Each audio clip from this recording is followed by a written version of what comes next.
Me or nobody is gonna hit as hard as life. But it ain't about how hard you hit. It's about how hard you can get hit and keep moving forward. How much you can take and keep moving forward. That's how winning is done. Everybody gets hurt. Either metaphorically, symbolically, or physically. They get hurt. And you root for that person who gets hurt. Get up! Because we all get knocked down. And that's just a credo I've followed my whole life. Life is undefeated. You can't beat it. What's the matter with you? There is no tomorrow. You just have to go on the defense. That inspired the line, no one punches harder than life. I felt that, geez, if I was going to go down into professional obscurity, I wanted to at least have the opportunity to say to myself, well, you tried. It dawned on me that we basically are in a movie from the time we're born. And then when you get to be around 18, 20, you're now the director of your movie, which is called life. And I ask you, knowing that if you were in a movie of your own making, would you be proud of the part you're playing? I certainly wasn't. And I took drastic steps to change all that. The point being, if you're producing this film called You, make it the way you want to make it. And to really progress, old skin must be shed before a new skin can grow. I don't know if that makes sense, but that's pretty much the truth. If you don't like this skin, rip it off and become a different character. I was raised by a very physical father, so I was no stranger to serious pain. And I think it just became, I'm not going to break. No matter what he did, I'm just not going to break. I had a very tumultuous upbringing. Rough father, rough everything. And I was thin. I just was not genetically, would you say, a mesomorph. I was an ectomorph. And I went to see a film one day, and it altered my life completely. It was Steve Reeves in Hercules Unchained. And when he struck that pose, I had an epiphany. I went, that's who I want to be. That's a man. That's, oh my God. Then I ran out of the theater after that and went to a junkyard and started lifting little brake drums or anything that I could lift. It was like 30 pounds, whatever. And I never stopped. And I did build on armor. It was like, I felt I could really take care of myself. I could inflict punishment rather than take punishment. And I never stopped. Always had hero worship. I wish I could be the guy who saved the bus full of children. That's who I want to be. I want to be the guy who saves people. I think everybody here, put under the right circumstances, their children or their wife are in dire trouble, put their life on the line. I don't care if your kid falls in a tiger cage, you wouldn't think twice about jumping in. So everyone has the hero syndrome in them. They do. You just have to push the right button. I used to sit in this little apartment, and it was a room. As a matter of fact, the room was so small, I remember I was able to open up the window and close the door while sitting on the bed at the same time. It was like 8 feet by 8 feet by 9 feet.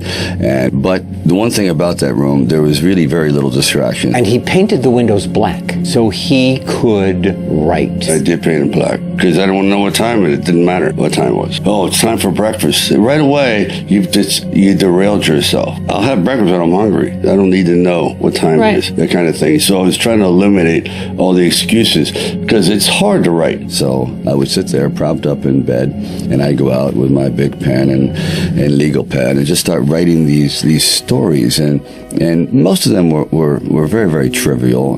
But there was something about the process of unrealized dreams. I was always brought back to this subject because I think it's one of the most enduring subjects and one of the most difficult passages for people to accept that they never were realized in their own lifetime, that they just didn't get that shot. The more I thought about this kind of street-like character that that just is totally misrepresented by the way he looks physically. Just the way he walks down the street was enough to say people, oh, dismiss him. He's kind of looks like a bully or looks like a dark kind of character. And I thought, that's an interesting character because they're always unrealized.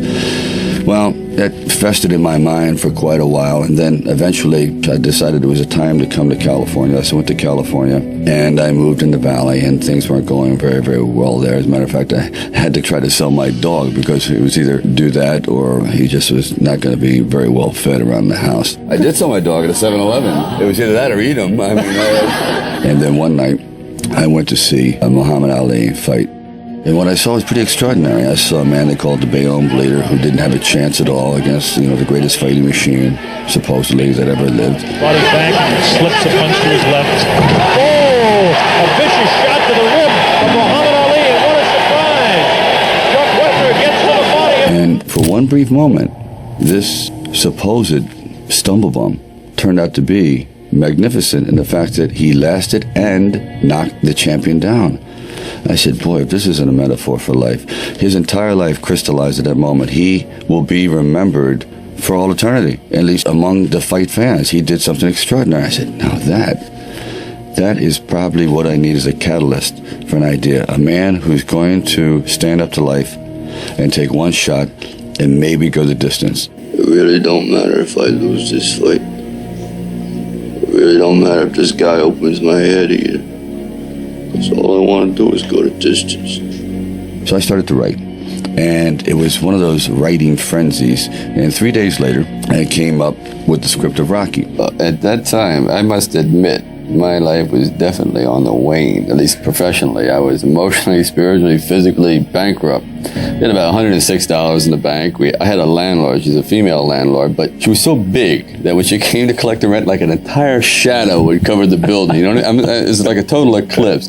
And I'm not a small man, but she was a vicious individual, and she would have thought nothing about taking my car and bending it in half, and she didn't get her money. And so I had $106. The rent was $300. I had a pregnant wife. So you might say I had quite a bit of fuel to sit down and write the script. I wrote the script in about 3.5 days, and only because I could hear the wolf at the door, literally. But here's the caveat. I'd say 90% was terrible. I believe in getting something done, no matter how flawed, just to get to the finish line. Just to get it out. Just to get it out. Because I find that procrastination and diversion is something that writers revel in. Oh, I hope that phone rings.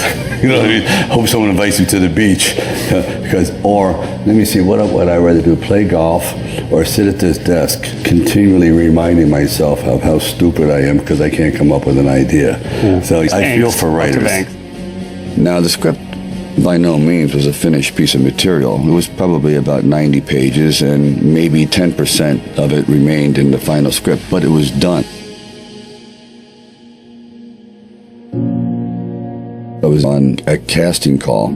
So we're talking a little bit, and I guess I really wasn't right for the acting part. And on the way out, I said, oh, I don't know if it matters, but I do a little bit of writing. He goes, really? I said, yeah, as I'm writing this story, I have this thing about wrestlers, and I might do something about boxing. Well, he says, well, bring it around. And I thought, if I hadn't stopped on the way out, that's why I tell all actors or writers, don't give up. Keep talking. Eventually, you might hit a nerve somewhere, and they go, come on back. And if they didn't say, come on back, or bring it later, and let's see what you've developed, I wouldn't be sitting here. So I have to give incredible credit to their insight and their patience, and they're willing to take a chance, which it doesn't exist much anymore, unfortunately. Originally, when I brought the script to them, they were fairly enthusiastic about it. The one thing they were not enthusiastic about was me playing the part, and I really can't blame them. At the time, Ryan O'Neal was a candidate, Burt Reynolds, Robert Redford, Jimmy Caan, and they all were at the top of their game. And so I could see it, but there was something inside of me that this opportunity is never going to come around. And I really wasn't used to money, and I had no idea of what I would be missing. But the temptation started to come forward. First, it was $25,000 and $100,000. I go, well, I never heard of $100,000 because I had like $106 dollars in the bank, and like I said, I had to sell my dog, and things were not looking very, very good.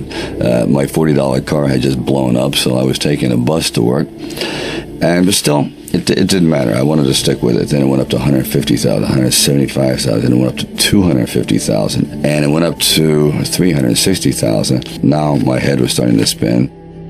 Famous story is that you turned down all this money for the screenplay to Rocky because they didn't want you to be in it, right? No. Can you blame them? Who was I? What I've never heard you talk about is what is in you to be able to turn that down when you don't have anything. You're broke, man. I was flat ass broke. I mean, seriously. But it depends how well you know yourself. I knew my personality that if I sold it, that was probably $1 million plus by today's dollars.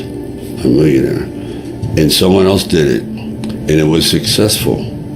I would have never forgiven myself. I know in the back of my mind, if I sell the script and it does very, very well, I'm going to jump off a building. And if I'm not in it, there's no doubt about it, I'm going to leap in front of a train. I'm going to be very, very upset. So I would have been a broken, embittered man for the rest of my life. So I realized we have in our entire futures about 3 or 4 serious crossroads. And that was my first one. That's where a real serious crossroad, where this is life-altering. And it's not about money. I know I will be destroyed, and I will destroy everyone around me. I'll be such a miserable human being for selling out. This is what the whole movie was about, is not selling out. You knew that it would ruin. I know. I just know how I work. I know what my engine will do. But I would have been dead. Because when you're broke, I actually mastered the art of poverty for a while. You figure it out. All right, we have spaghetti one day a week and this and that. Yeah. I managed. And I still had this blatant optimism. But if I had sold out, oh my God. And I knew it. And they tried. I mean, believe me, they tried. So this is one of those things where you just roll the dice and you fly by the proverbial seat of your pants. Say, all right, I got to try it. I got to just do it. I may be totally wrong, and I'm going to be taking a lot of people down with me, but I just believe in it. I felt that, geez, if I was going to go down, at least into professional obscurity, I wanted to at least have the opportunity to say to myself, well, you tried. If nothing else, I had a good home movie. My parents would enjoy it. What is healthier? To live under the illusion and still have a little glimmer of hope that you could have been great, or actually have an opportunity to be great and then you blow it and you realize you're a failure. So I think that the easier route is to live under the illusion and say, if I had that chance, I would have beaten all of them. Then finally, it was being shown at the Directors Guild, and this was going to be the test. And there was about 900 people invited, and it was a packed crowd, and the movie was playing terribly. My mother was sitting next to me, and the laughs weren't coming where they're supposed to, and the fight itself seemed to be listless, the response was, and I sat there as everyone filed out of the theater, and I couldn't believe it.